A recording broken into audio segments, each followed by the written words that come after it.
वो समझाएंगे कि चीफ ऑफ डिफेंस स्टाफ कब, कहां, कैसे, क्या बोलेगा। ये वही लोग हैं जो विक्रम मिस्री के पीछे पड़ गए थे, उनकी बेटी को नहीं बख्शा था, और अब ये जनरल चौहान के पीछे पड़ गए। लेकिन असलियत ये है कि इन लोगों को किसी चीज की कोई समझ नहीं है। ये लोग सिर्फ ट्रोल कर सकते हैं। इनके जब सच और तर्क बोला जाता है, और तर्क बोलना यूनिफॉर्म के लोगों का, टॉप डिप्लोमैट्स का काम है, और जब वो तार्किक बातें करते हैं, जब वो सच्चाई बयां करते हैं, तो इनके झूठ के पुलिंदे ध्वस्त हो जाते हैं और ये औंधे मुंह गिर पड़ते हैं। और उसके बाद ये हर उस व्यक्ति को अटैक करते हैं जो इनकी सच्चाई को उजागर करता है। लोकतंत्र में छुपाया नहीं जाता है, लोकतंत्र में शूरवीर सच बताते हैं, और उस सच के बाद हमने हौसला और हिम्मत रख के क्या किया ये भी बयां करते हैं। ये काम चीफ ऑफ डिफेंस स्टाफ ने किया है, लेकिन नरेंद्र मोदी कुछ तो छुपाने की कोशिश कर रहे हैं।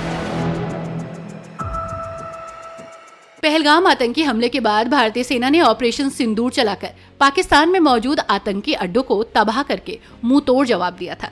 लेकिन इसके बाद से ये सवाल खड़े होने लगे कि क्या इस दौरान भारतीय वायुसेना का कोई विमान गिरा या नहीं। इसको लेकर सियासत भी तेज हो गई। इस बीच अब सीडीएस जनरल अनिल चौहान ने सिंगापुर में ब्लूमबर्ग को एक इंटरव्यू में भारत के विमान गिराए जाने से जुड़े सवाल का जवाब दे दिया। उन्होंने कहा कि असल सवाल ये नहीं है कि पाकिस्तान के साथ टकराव के दौरान कितने फाइटर जेट गिरे, बल्कि ये अहम है कि वे क्यों गिरे और उससे हमने क्या सीखा। हमने उस वक्त की टेक्निकल गलतियों को पहचाना और उनमें सुधार करते हुए 2 दिन के भीतर दुश्मन को सटीक और करारा जवाब दिया। हमने लंबी दूरी से पाकिस्तान के आतंकी अड्डों को तबाह कर दिया और ये दिखाया कि भारत रणनीतिक सोच के साथ काम करता है। वहीं सीडीएस के इस बयान के बाद से सियासी तूफान आ गया। कांग्रेस ने इसके बाद मोदी सरकार को घेरते हुए संसद के विशेष सत्र को बुलाने की मांग की। वहीं ये भी पूछा कि रक्षा मंत्री राजनाथ सिंह ने ये बात उन 2 सर्वदलीय बैठकों में क्यों नहीं बताई। क्या ये बात देश के सदन को नहीं बतानी चाहिए?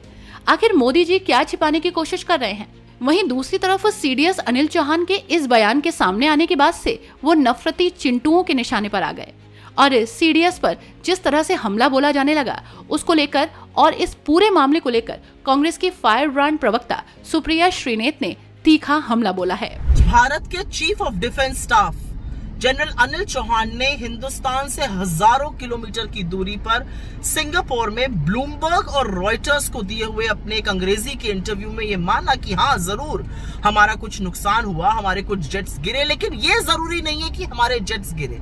ये जरूरी है कि ऐसा क्यों हुआ, उनको क्यों गिराया गया और उसके बाद हमने क्या किया। और उन्होंने बताया कि हमने रीस्ट्रैटेजाइज किया और हमने घर में घुसकर उसके बाद पाकिस्तान को मारा, पाकिस्तान के एयरबेस काफी अंदर जाकर तबाह किए।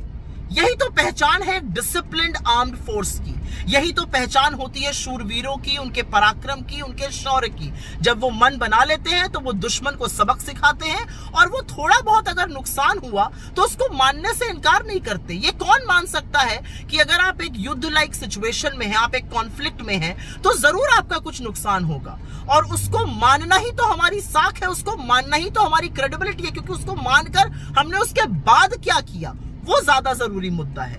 लेकिन सरकार उस पर लीपापोती क्यों कर रही है, नरेंद्र मोदी क्या छुपाने की कोशिश कर रहे हैं, ये अपने आप में संशय पैदा करता है। क्योंकि ना वो सिर्फ देश को भ्रमित कर रहे हैं, वो असल में सेना के मनोबल को कमजोर कर रहे हैं, उस सेना के मनोबल को जिसने पाकिस्तान को नाको चने चबवा दिए। और आप उनके इतने बड़े कीर्तिमान को छुपा छुपाई खेलकर, लीपापोती कर कहीं ना कहीं उनका मनोबल तोड़ रहे हैं। एक और बात, आज जब जनरल चौहान ने ये बड़ी बात बोली तो उन्होंने डिसिप्लिन आर्म फोर्स की तरह बात करी, लेकिन बीजेपी का जो इकोसिस्टम है, जो दोरूपल्ली के ट्रोल हैं, वो खड़े हो गए ये कहने के लिए कि ऐसा करके CDS chief of defence staff ने नैरेटिव खराब कर दिया है। अब वो समझाएंगे कि चीफ ऑफ डिफेंस स्टाफ कब, कहां, कैसे, क्या बोलेगा। ये वही लोग हैं जो विक्रम मिस्री के पीछे पड़ गए थे, उनकी बेटी को नहीं बख्शा था, और अब ये जनरल चौहान के पीछे पड़ गए।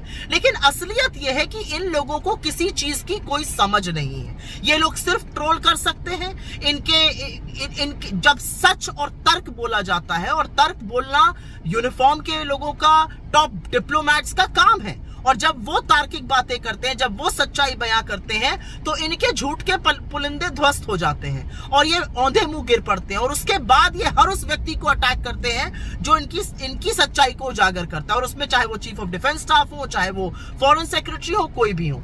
लेकिन यहां पर एक बात जरूरी है समझनी, ये वो लोग हैं जो सेना को कैसे लड़ाई लड़नी चाहिए, किसी खिलाड़ी को कैसे खेल खेलना चाहिए, किसी जज को जजमेंट कैसे देना चाहिए, ब्यूरोक्रेट को कैसे काम करना चाहिए, ट्रेड कैसे होना चाहिए, हर चीज का इनके पास जवाब है।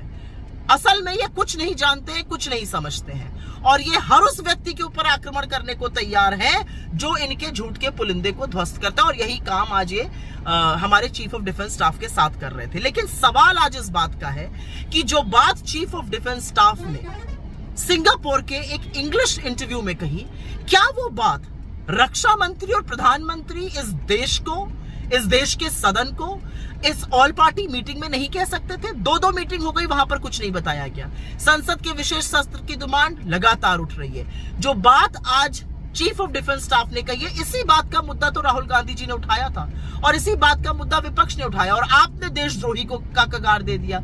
दिक्कत की बात यह है कि लोकतंत्र में छुपाया नहीं जाता है। लोकतंत्र में शूरवीर सच बताते हैं, और उस सच के बाद हमने हौसला और हिम्मत रख के क्या किया ये भी बयां करते हैं। ये काम चीफ ऑफ डिफेंस स्टाफ ने किया है, लेकिन नरेंद्र मोदी कुछ तो छुपाने की कोशिश कर रहे हैं। वो क्यों कर रहे हैं इसका जवाब सिर्फ वो दे सकते हैं, लेकिन इस प्रोसेस में वो सेना के मनोबल के साथ और इस देश के विश्वास के साथ जरूर खिलवाड़ कर रहे हैं। बहरहाल सीडीएस अनिल चौहान ने जिस तरह से साफगोई से इस मामले पर अपना बयान दिया है, उसकी खूब चर्चा हो रही है।